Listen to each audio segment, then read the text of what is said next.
Hello, my lovely viewers. I greet you all in the name of our Lord Jesus Christ, and I believe that you are doing so very well. Welcome to eFacts 24 Hours, your one and only channel, your one and only TV channel. Please don't forget to subscribe to this channel. Don't forget to hit the notification bell for any other news, any news that we've got at hand to bring to your table. Don't forget also to leave your comment or your opinions on the comment section. We have no what do you call it, boundaries or whatever that you have on your mind, just put it there on the comment section.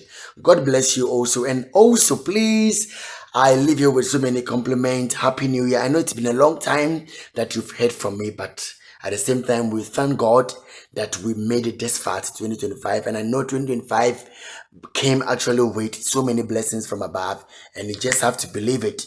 Just believe it. Yeah. Akufo-Addo, our previous president from the Republic of Ghana, made some allegations about Burkina Faso, and it include our very own Ibrahim Traore. And you know what? Even when we talk of the inauguration of the president-elect, that is now His Excellency President John Dramani Mahama, actually an invitation was sent to the leadership of Burkina Faso, that is Ibrahim Traore, and then on the later he stated that he's not going to make it, but he's going to have to send what do you call it, a representative, someone who's gonna represent him at the inauguration of the president-elect, that is now His Excellency President John Dramani Mahama. But guess what? I've got a video for you that, I know it's an old news, but you gotta believe, because reason why I'm trying to pick it from the top or from before the video that has been trending is I really want to show you a small documentary about Ibrahim Traore. I don't know if it's kind of a reincantation, because the way he moves is like our former president, late president, Lieutenant Jerry John Rawlings. That man was kind of a leader of Africa. You understand? He stood up for Africans. You understand? So I think he is, when we talk of Ibrahim, he's on the same line with Jerry John Rawlings. That's why I quoted, or I put the topic as, is he the African savior? You understand? I think Ibrahim also hates nonsense. You understand what I'm trying to say? So, as the invitation was given to him, and then he stated on the invitation, he responded like he's going to send a representative, someone who's going to represent him at the inauguration of President John Dramani Mahama. And then guess what? He came. That was a turnaround. So we can say that he did that on a purpose, because of a statement that our previous president Nana Akufo-Addo made. Today, Russian mercenaries are on our northern border. Burkina Faso has now entered into an arrangement to go along with Mali in employing the Wagner forces there. I believe a mine in southern Burkina has been allocated to them as a form of payment for their services. Prime Minister of Burkina Faso in the last 10 days has been in Moscow. And to have them operating on our northern border is particularly distressing for us in Ghana. So guys, with this kind of statement that our previous president Nana Akufo-Addo made against Burkina Faso, it's kind of very strange, you understand? Even though he went ahead and apologized, but yet still he broke the bridge between Burkina Faso and Ghanaians. You understand what I'm trying to say? So before Mahama became president, he also he came out and made a statement that, and he even apologized, and that like the moment he becomes president, he will make sure that the bridge that has been broken by Nana Akufo-Addo will be mended again. Burkina Faso and Ghanaians will be together, they'll work together, even though the apology was sent to them. But yesterday didn't sit well with Ibrahim Traore. You understand what I'm trying to say? That is the reason why when he got the letter that he got an invitation at the inauguration, he had to say that he's not gonna be present, but rather he's gonna send someone who is going to represent him. And guess what? During the inauguration, a plane landed, okay, and there came the president himself, Ibrahim Traore. I have a video of Mahama apologizing and then explaining why Akufo-Addo shouldn't do such things, shouldn't make that statement. We know what is happening in Burkina Faso. Indeed, we should be working closer with our comrades in Burkina Faso. Unfortunately, this government has created some tension between us and Burkina Faso because our president went and opened his mouth too wide. You saw the video. He went and was doing concern about your neighbor. We all are here. We are suffering. America called you small, and you are so excited, and then your neighbor, you are doing concern about him. And so it has created some diplomatic tension. He went there and went and apologized, but still it's not the best. So when government changes, we have to go and talk to our neighbors because we must work together. Guys, so you know what? You don't have to do concert. Just one call from the White House. You just have to go like brah. Guys, whatever that happens in Africa must stay in Africa. It stays here. It doesn't go beyond. Please let us learn how to keep our mouth shut. Okay? Sure. So I've got this other video, the same video of Ibrahim Traore landing in Ghana, and then kind of the way he exchanged pleasantries, even the moment Ghanaians and then even those from Burkina Faso who are already residing here in Ghana, like the way they received him. No, come on. This guy is the new African hero. I can say, I don't know about you, but after that, I'm going to show you a small documentary why I'm asking this question, that is he the new African hero?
But they call themselves Democrats.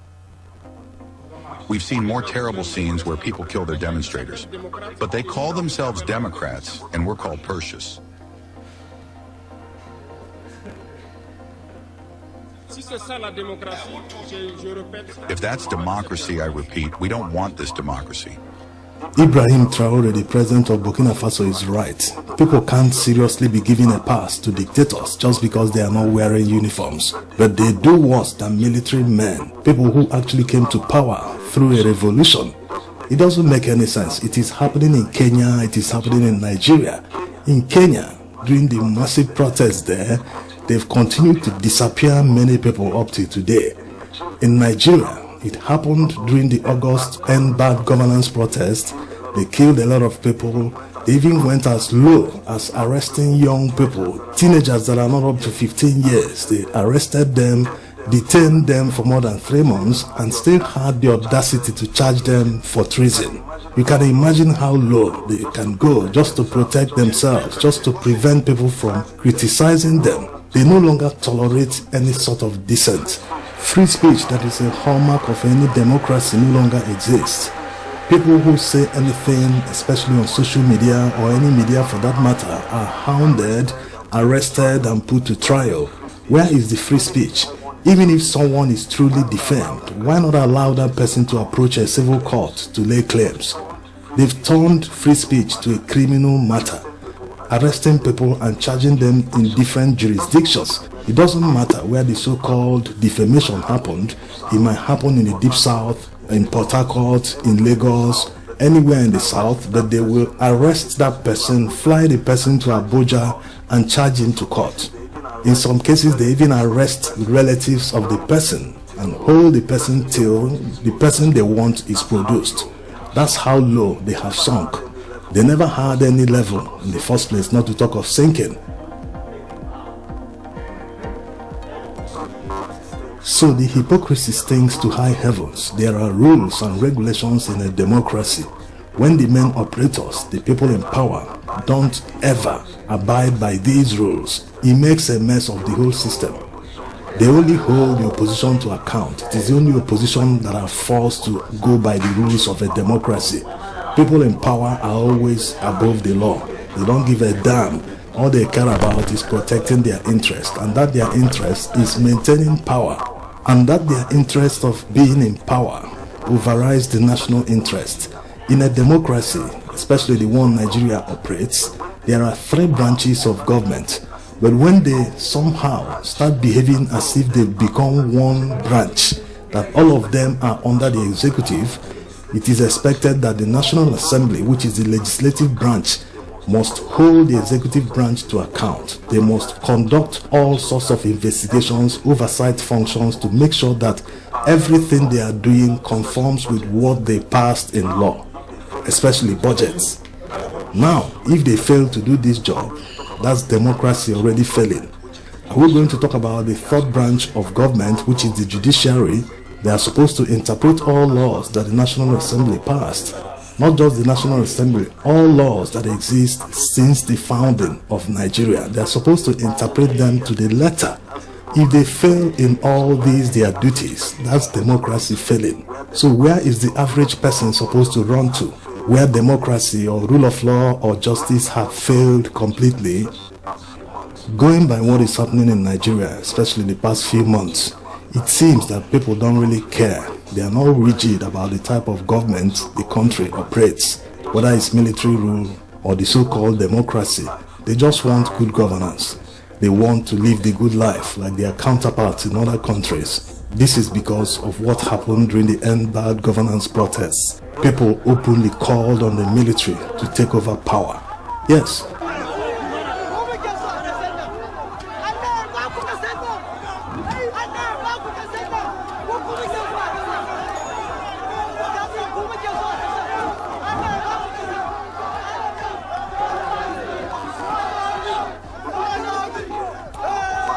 you could see the frustration. People didn't really care about the fact that these are military boys who have a tendency to be dictatorial, to lock up people and intimidate and harm people.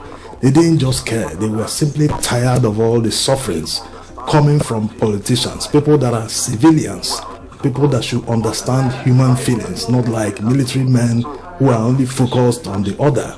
The last order, they will obey that one. So that frustration pushed people to call on the military to take over power. It means that they are not actually rigid about the type of government that the country runs. What they care about is simply good governance. Who wouldn't like the good life? After all, in Nigeria, the greater part of the last 40 years, the good life Nigerians have enjoyed have always come under the military regimes. Yes, throughout the 80s and the greater part of 90s, Nigeria was under military regimes. And the good life was there. There wasn't massive inflation.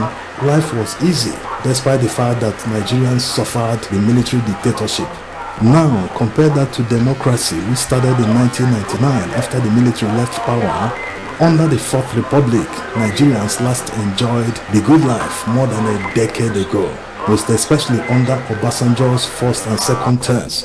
Under Obasanjo's administration, primary school teachers could buy a car. Yes, it's an imported used car, but at least they could be able to buy it just by saving their salaries for a few months.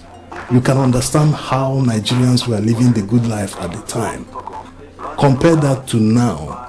Even bankers will struggle to buy an imported used car, not to talk of brand new car they used to buy under Obasanjo's administration. So you can understand the economic decline. That's why the average person is disillusioned. They are asking the question, what's the benefit of the so-called democracy?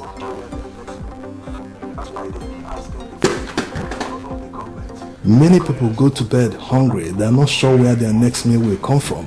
That's why they keep asking the question, what's the role of the government? Isn't the government supposed to make sure that people don't go to bed hungry? Isn't the government supposed to make sure at least the purchasing power is up there like it used to be under the military regimes and under Olusegun Obasanjo? More people today in Nigeria call for a dissolution of the country like never before. This is because they no longer believe in the so-called democracy. They no longer believe that the system is working, that the system is made to work for a few people, not for the masses. That's why there is growing resentment for the West in Africa, because Western leaders continue to support dictators just because they are under the so-called democracy. They would never, in the wildest dreams, sanction them, but they wouldn't blink an eye. It's not the case in most African countries, especially in Western Africa, in the Sahel, where they have pulled away from ECOWAS. This leads many people to make the comparison. The hypocrisy is there for everyone to see. In the 90s, Nigeria was under heavy sanctions from the West just because military dictator Sani Abacha was in charge. But the average Nigerian didn't feel the sanction because of what?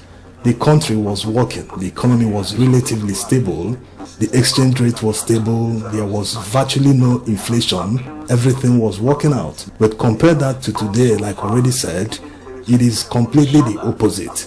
So many people are thinking this is the government that actually deserves sanctions because they have abused so many human rights. They have gone so far that even military men will shudder at what they've done, but not even a condemnation, dress down or sanctions are coming from the West.